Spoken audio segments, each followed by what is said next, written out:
నమస్తే. ఈరోజు నేను బెండకాయ కర్రీ, టమాటా బెండకాయ కర్రీ చూపించబోతున్నానండి. దానికి కావాల్సిన ఆయిల్ ముందుగా పోసుకొని సరిపడా 2 టేబుల్ స్పూన్స్ పోసుకొని ఆయిల్ కాగాక కొంచెం జీలకర్ర, ఆవాలు, మినపప్పు, ఇవి తాలింపు గింజలు నేను వేసుకోవాలి. శనగపప్పు ఇవన్నీ వేసుకొని ఫ్రై అవ్వనివ్వాలి. వేగిపోయాయి కదా, ఇప్పుడు మనం కట్ చేసుకున్న బెండకాయ ముక్కలు వేసుకుందాము. ఒకసారి కలుపుకుందామండి. కలుపుకొని ఒక 2 నిమిషాలు మూత పెట్టుకుందాము.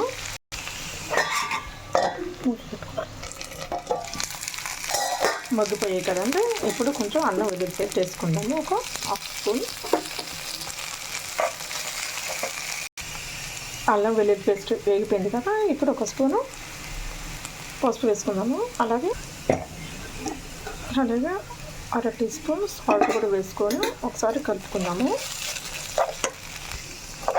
ఇప్పుడు 2 టమాటాలు కట్ చేసుకొని వేసుకుందాము.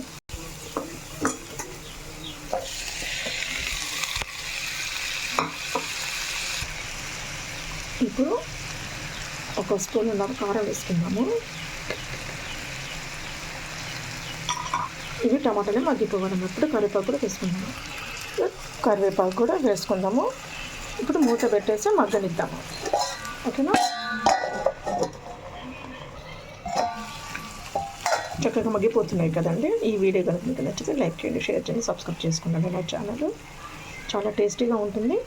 బెండకాయ మాత్రం జిగురు రాకోకుండా ఒక 2 చుక్కలు నిమ్మరసం పిండితే సరిపోతుంది. జిగురు అనేది లేదంటే ఇవి ఆయిల్లో ఫ్రై చేసుకున్నాక కూర వండుకోవచ్చు. లైట్గా ఫ్రై చేసుకోవాలి.